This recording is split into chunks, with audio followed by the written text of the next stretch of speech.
యోహాను మొదటి పత్రిక మొదటి అధ్యాయము 5-6 వచనాలు.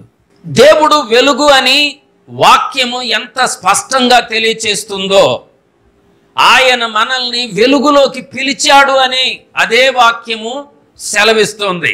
చీకటిలో నుంచి దేవుడు మనల్ని వెలుగులోనికి పిలిచాడు. ఎందుకు పిలిచాడు మనల్ని?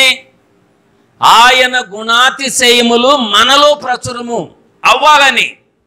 ఎలా గుర్తించాలి వెలుగులో ఉన్నారు? మీరు వెలుగులో ఉన్నారా చీకటిలో ఉన్నారంటానికి ఎలా గుర్తించాలో పౌలు చెప్తున్నాడు. మీరు వెలుగులో ఉన్నారు, పూర్వమందు చీకటే ఉన్నారు, ఇప్పుడైతే వెలుగులో ఉన్నారు.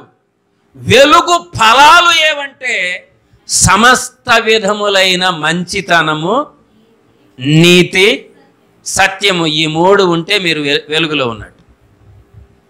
ఇప్పుడు నేను ఒక ప్రశ్న అడుగుతాను, చెప్పాలి. మీలో మంచి వాళ్ళు ఎవరో చేయొద్దండి. వెలుగు ఫలం ఏంటంటే మంచితనం, సమస్త విధములైన మంచితనం.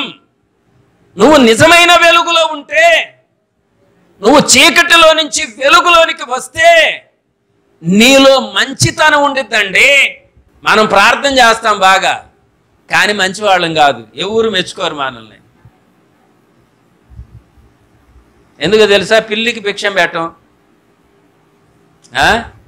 అదేందో సామెత ఉంది, ఎంగిల్ చేత్తో కాకిని కూడా అట్లా ఎంగిల్ చేత్తో ఇసర్రా అంటాయి, మళ్ళీ ఈ మెతుకు వెళ్ళిపోయి జారి దాని నోటి ఆడబడిద్దని కాకి నోట్లో. కొంతమందికి గాయకులు అనే పేరు ఉంటుంది, మంచివాళ్ళు అనే పేరు ఉండదు. మంచి సింగర్స్, పాటల్లో ప్రార్థనాపరులు అనే పేరు ఉంటుంది, కానీ మంచివాళ్ళు కదా. బాగా ప్రార్థన చేసిద్ది కానీ ఒట్టి సుపనాథ్ అమ్మాయి, బాగా పాటలు పాడుతూ ఉంటారు కానీ ఒట్టి పనికిమాలిన లక్షణాలు ఉన్నాయి. లేకపోతే ఇంకా మనం అప్పుడప్పుడు వింటూ ఉంటాం కదా, వాళ్ళ క్వాలిఫికేషన్స్ ఉంటాయి ఒకవైపు, అయినా పనికిమాలినోడే, అయినా పనికిమాలింది. అట్లాంటి వాళ్ళని చూసారా?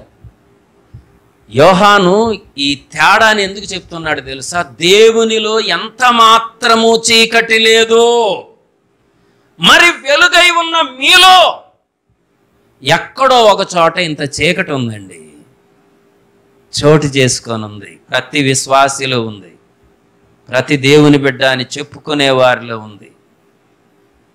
సంఘాలకు వచ్చే వాళ్ళలో ఏముందో తెలుసా? మారు మనసు పొందిన వాళ్ళలో, బాప్తిస్మము పొందిన వాళ్ళలో, దేవుని పిల్లలమని చెప్పుకునే వాళ్ళలో, పాస్టర్లమని చెప్పుకునే వాళ్ళలో, విశ్వాసులమని చెప్పుకునే వాళ్ళలో, పరిశుద్ధులమని చెప్పుకునే వాళ్ళలో, లేదంటే ప్రత్యేకించబడిన వారమని, పరిచారకులమని చెప్పుకునే వారిలో ఎక్కడో ఒక చోట ఇంత చీకటి పని చేస్తూ ఉండిద్ది. ఎందుకో తెలుసా? ఆయనలో స్వతహాగా చీకటి లేదు, మనము చీకటిలో నుంచి వెలుగులోకి వచ్చాం. మీకు అర్థమవుతుందా? ఆయనలో స్వతహాగా పాపం లేదు. బైబిల్ ఎంత స్పష్టంగా తెలియజేస్తుందో తెలుసా? ఆయనలో పాపము ఎంత మాత్రము లేదు. పౌలు భక్తుడు ఎవరిని పిలవాలన్నా సహోదరులారా, పరిశుద్ధులారా, దేవుని దాసులారా అని పిలుస్తూ వారిలో ఉన్న అనేకమైనటువంటి లోపాలను ఎత్తి చెప్పి సరిచేస్తూ ఉంటాడు. నువ్వు ఒకప్పుడు పాపంలో ఉన్నావు, ఒకప్పుడు లోకంలో ఉన్నావు, ఒకప్పుడు చీకటిలో ఉన్నావు, ఒకప్పుడు చీకటి సంబంధిగా, సాతాను అపవాది సంబంధిగా ఉన్నావు. దేవుడు నిన్ను ప్రేమించాడు.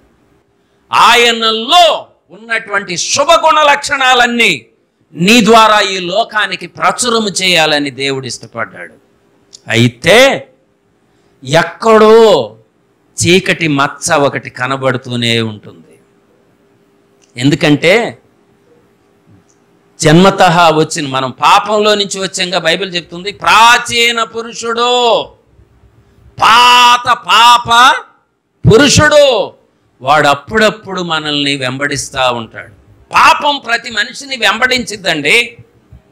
చిన్నవాళ్ళైనా, పెద్దవాళ్ళైనా, కొద్దివాళ్ళైనా, గొప్పవాళ్ళైనా, మారు మనసు పొందినా పొందకపోయినా, బాప్తిస్మం పొందినా పొందకపోయినా, రక్షణ పొందినా పొందకపోయినా, ప్రతి ఒక్కరిని ఏదో ఒక సమయంలో పట్టుకోవడానికి అది తరిమి తరిమి పట్టుకోవడానికి పాపము ప్రతి మనిషిని వెంబడిస్తూనే ఉంటుంది. లోకంలో ఉండి పాపం చేసేవాళ్ళు పరిస్థితి వేరు, లోపల ఉండి పాపం చేసేవాళ్ళ పరిస్థితి ఇంకా భయంకరం, ఇంకా భయంకరం. ఎందుకో తెలుసా? 6వ వచనంలో అది అంటాడు, తాను వెలుగులో నడుస్తున్నానని చెప్పుకునే ప్రతివాడు చీకటిలో నడిచిన ఎడల వాడు అబద్ధమాడుచు సత్యమును జరిగింపకుండును. పాపం అంటే మీరు పై పైన కనబడే ఆ వ్యభిచారమో, దొంగతనమో, నరహత్యో అవి కానే కాదు. అవి పాప అనే చెట్టుకు ఫలించే ఫలాలంతే. అసలు చెట్టు వేరు. ఆజ్ఞ అతిక్రమం, ఆజ్ఞను అతిక్రమించడం, దేవుని మాటను అతిక్రమించడం, సత్యాన్ని అతిక్రమించడం, వాక్యాన్ని అతిక్రమించడం, దేవుని ఆజ్ఞలకు అవిధేయులుగా నడవడమే పాపం. అది లోపల జరిగే కార్యక్రమం. వెలుగులో నడిచేవాడు కూడా చీకట్లో నడవటానికి అవకాశం ఉంది. చీకట్లో నడిచేవాడు వెలుగులో నడవటానికి అవకాశం ఉంది. ఒకవేళ మారు మనసు పొంది బాప్తీసం పొంది పరిశుద్ధుడై సిలువ రక్తంలో కడగబడినంత మాత్రాన వాడికి జీవితకాలం పరిశుద్ధుడిగా ఉంటాడని ఎక్కడా గ్యారంటీ లేదండి. మనం ఇంట్లోకి రాగానే ఏం చేస్తామంటే, అరే ఇల్లు చీకటిగా ఉంది కదా అని గబా మనం లైట్ వేస్తాం, వెలుగులో ఉంటాం. మళ్ళా కాసేపటికి ఏం చేస్తామంటే ఒక చిన్న ఫోన్ కాల్ రాగానే బయటికి వెళ్ళి చీకట్లో నిలబడి మాట్లాడతాం. అంటే ఇప్పుడు ఇంట్లోకి వచ్చినోడు, ఈ వెలుగులోకి వచ్చినోడు వెలుగులో ఉంటాడని కాదు, మళ్ళా వాడు చీకట్లో అడుగేయటానికి అవకాశం ఉంది. వెలుగులో నడుస్తున్నామని చెప్పుకుంటూ అప్పుడప్పుడు చీకటిలో నడుస్తున్నారు చూసావా? ఆ చీకటిలో అడుగేసిన ప్రతిసారి సత్యము నీలో ఉండదు. సత్యం జరిగించలేడు. వాడు అబద్ధం ఆడుతున్నాడు. అబద్ధం ఆడుతున్నాడండి. దేవుణ్ణి కూడా అబద్ధీకుణ్ణి చేస్తాడు. చెప్పుకుంటూ ఉన్నామంటూ దేవునిలో ఉన్నాం, సంఘంలో ఉన్నాం, మారు మనసు పొందాం, బాప్తీసం పొందాం, పరిశుద్ధాత్మ పొందాం, మేము దేవుని బిడ్డలమే, పరిశుద్ధులమే అని చెప్పుకుంటూ, వెలుగులో ఉన్నామని చెప్పుకుంటూ చీకటిలో నడిచిన ఎడలా, మాలో పాపమే లేదని చెప్పుకొనిన ఎడలా ఏం జరుగుతుంది? మనల్ని మనం మోసం చేసుకుంటున్నాం, మనల్ని మనం అబద్ధీకులుగా చేసుకుంటున్నాం, ఆయనను కూడా అబద్ధీకుడిగా చేస్తున్నాం. సత్యము మనలో నివసించదు, మంచితనము మనలో నివసించదు, దేవుని గుణలక్షణాలు మనలో నివసించవు. 3 అవకాశాలు ఉన్నాయి. ఒకటి, నువ్వు కప్పిపెట్టుకోవచ్చు. రెండోది, నువ్వు ఒప్పుకోవచ్చు. పాపాలు ఒప్పుకొని యేసయ్యా నేను తెలుసో తెలియకో పాపం చేశాను క్షమించయ్యా అనొచ్చు. మూడవది, నువ్వు ఆ పాపాన్ని కంప్లీట్గా జయించటానికి శక్తి కూడా నీలోనే ఉంది. వీటన్నిటిలో 100కి 90 మంది క్రైస్తవులు ఏం చేస్తారంటే ఫస్ట్ దానికి ప్రిఫరెన్స్ ఇస్తారు. వాటిని కప్పిపెట్టేస్తారండి. చేసే పాపాలను కప్పిపెట్టేస్తారు. ఎట్ట కప్పి పెడతారు నేను చెప్పనా? తెల్ల బట్టలు వేసుకుంటారు. లోకం అంతా ఏమనుకుంటారంటే, అమ్మో వీళ్ళు విశ్వాసులు కదా, వీళ్ళు పరిశుద్ధులు కదా, వీళ్ళు దేవుని బిడ్డలు కదా. ఈ తెల్లని వస్త్రాలు ఏం చేస్తాయో తెలుసా? వీళ్ళ పనికి మాలిన జీవితాన్ని కప్పడానికి ఒక ఉపకరణం అంతే. ఇందులో ఈ వస్త్రంలో పరిశుద్ధత లేదండి. ఈ పైన వేసుకున్న బట్టల్లో కాదు పరిశుద్ధత ఉండేది. చాలా మంది ఏం చేస్తారో తెలుసా? లోకం అంతా దేవుని బిడ్డలు అనుకోవాలని ఆ పాద మస్తకం తెల్లగా కనబడతారు. కాళ్ళకేసి చెప్పులు బూటులతో సహా తెల్ల వేసేస్తారు. అవసరమైతే ఈ చేతికి గ్లౌజులు వేస్తారు. అసలు ఏం మెడిమేలపు భక్తో నాకు అర్థం కాదు. ముసుగేస్తారేడ. నీతిమంతుడు లేడు, ఒక్కడు కూడా లేడు. సత్యము జరిగించువాడు లేడు. ప్రతివాడు, అందరూ పాపం చేసిన వారే. అందరూ అంటే లోకంలో ఉన్నవారైనా లోపల ఉన్నవారైనా. లోకములో ఉన్నవాడు వాడు చేసింది పాపమే కాదనుకుంటాడు. కానీ లోపల ఉన్నవాళ్ళు ఏం చేస్తారంటే వాటిని ఏదో ఒకదాంతో కప్పి పెడతారండి. బాగా ప్రార్థన చేసినట్టు నటిస్తారు, విస్తారమైన మాటలు మాట్లాడదు. దేవా, ఈ సుంకరి కంటే కూడా నేనే మంచివాడిని కదయ్యా, నేను దశంభాగం ఇస్తున్నానయ్యా, నీకు నేను కానుకలు ఇస్తున్నానయ్యా, రోజు బైబిల్ చదువుతానయ్యా, వారానికి 2 సార్లు ఉపవాసం ఉంటున్నానయ్యా. ఈ ఉపవాసాలు, ఈ దాన ధర్మాలు, ఈ నీతి క్రియలు వాడి పాపాన్ని కప్పుకోవటానికి వాడు ఉపయోగించుకుంటున్నాడు అంతే. అమ్మా, నువ్వు రక్షణ పొందావా, నువ్వు రక్షణ పొందావా అని అంటే, రక్షణ పొందానో పొందలేదానో, పాపక్షమాపణ పొందానో పొందలేదని చెప్పరు. మేము ఏ చర్చియో తెలుసా, ఫలానా చర్చి, ఫలానా పెద్ద చర్చి. ఆ పెద్ద చర్చిలో ఉంటే పరిశుద్ధురాలు అయిపోతావా? పరిశుద్ధురాలు అయిపోతావా? పరిశుద్ధుడు అయిపోతావా? యోహాను ఏమంటున్నాడు తెలుసా?